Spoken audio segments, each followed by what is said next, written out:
बड़ा धन्य है प्रहलाद, तुम धन्य हो बेटा, लेकिन तुम कुछ मांग नहीं सकते, तुम्हें दिए बिना कुछ रह नहीं सकता। तू बैठ अपने पिता की गद्दी पर और राजपाट भोग। इस कथा से ध्यान देना, हम मांगे मांगे परेशान है, ये मिल जाए ये मिल जाए। एक तरफ तो प्रहलाद है जो मांगना ही नहीं चाहता है, लेकिन भगवान ऐसे हैं दिए बिना छोड़ना भी नहीं चाहते हैं, क्योंकि प्रहलाद ने जो सुकृत पुण्य किए पूर्व जन्म में, उनको पुण्य देना ही पड़ेगा।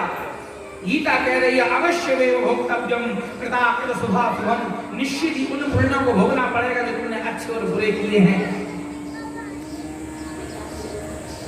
महाराज जब ये वरदान दिया, प्रहलाद जी ने हाथ जोड़े, पता मेरे मृत्यु का स्थान पड़े, आपने सब कुछ दिया ही हो, तो इनकी दुर्गति नहीं होनी चाहिए। कह रहे बेटा तू कैसी बातें कर रहा है, तेरे जैसा भक्त जिस खानदान कुल परिवार में हो जाता है, अरे एक नहीं बेटा, तेरे जैसे भक्त से तो 21 पुण्य कर जाती हैं।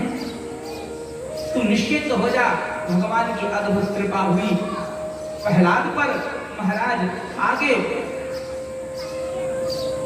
परीक्षित जी ने सुखदेव मुनि से प्रश्न किया, नरकों के विषय में बताया। महाराज सुखदेव मुनि ने कहा कि मृत्यु लोक से 99 योजन नीचे यमराज की संयमी पुरी है, जिसमें तामिस्र, अंधकामिस्र, कुंडीपाद, वज्रकुंड इत्यादि बहुत सारे नरक हैं। 28 प्रमुख प्रकार के नरक हैं। नरकों का वर्णन किया, कहा जो दूसरों का धन को हरण करता है, जो दूसरे की स्त्री का हरण करता है, उसको तामिस्र नाम के नरक में जो तांबे के समान लाल लाल पड़ा उसमें सेंका जाता है। जो दूसरे के पशु की हत्या करता है, उसको कुंभीपाक नरक में खौलते हुए तेल में सेंका जाता है।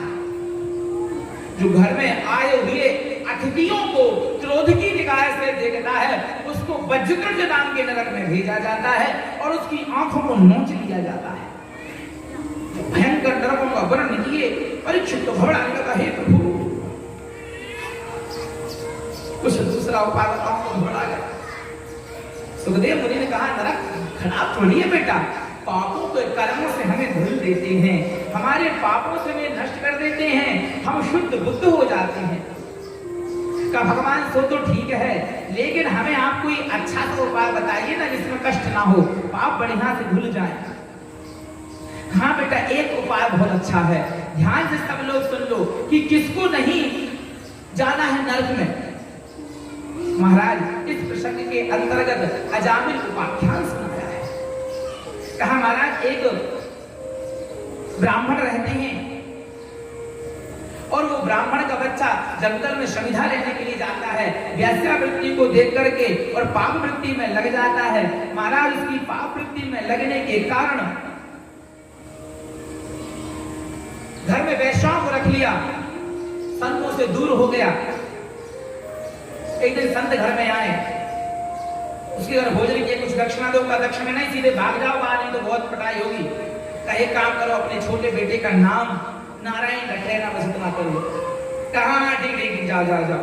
उसने कहा प्राण छूटे तो ज्यादा अच्छा, भगा दिया। अब महाराज जैसे ही निकले उन्होंने कहा ठीक है नारायण रख लेंगे नाम। एक दिन की बात है, उसका अंतिम समय आया, अंतिम अवस्था आई और उसने जो है नारायण का विस्मरण किया। नारायण अपने बेटों को बुला रहा था, नारायण नारायण मेरी रक्षा करो, नारायण मेरी रक्षा करो।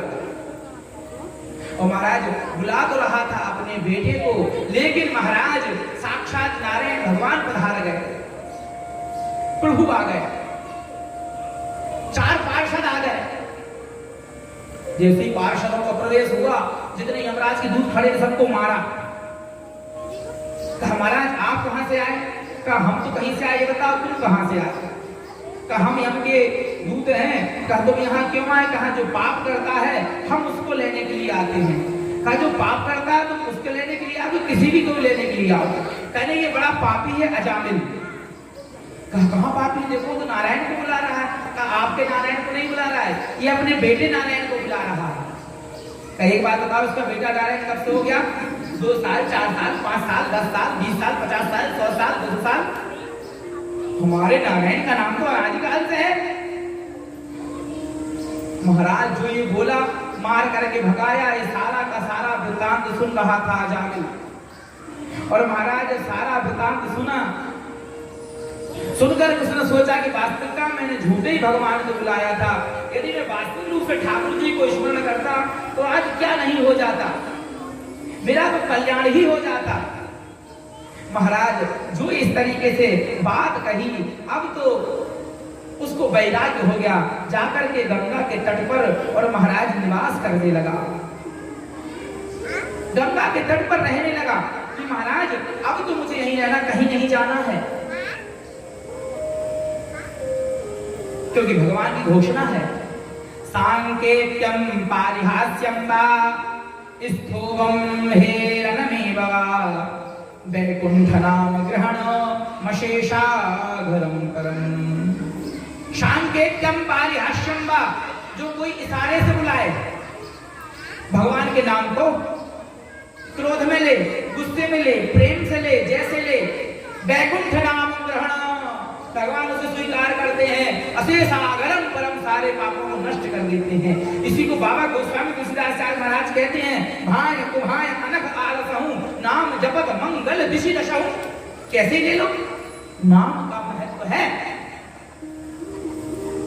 छोड़े यहां से दंड कमंडल और छोड़ करके यम पहुंचे यमराज के पास दूध का, ये पकड़ो, आज के बाद हमें तुम्हारी नौकरी नहीं करनी, हमारा घर कहीं भेज देते हो।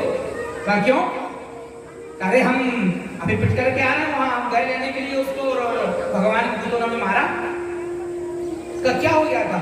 का वो अजामिल नारायण नारायण बोल रहा था, जो ये वहां दौड़ करके मुख बंद कर लिया। चुप चुप चुप। कहा क्यों? कहा यहाँ तुम मत बोलो नारायण, अगर नरक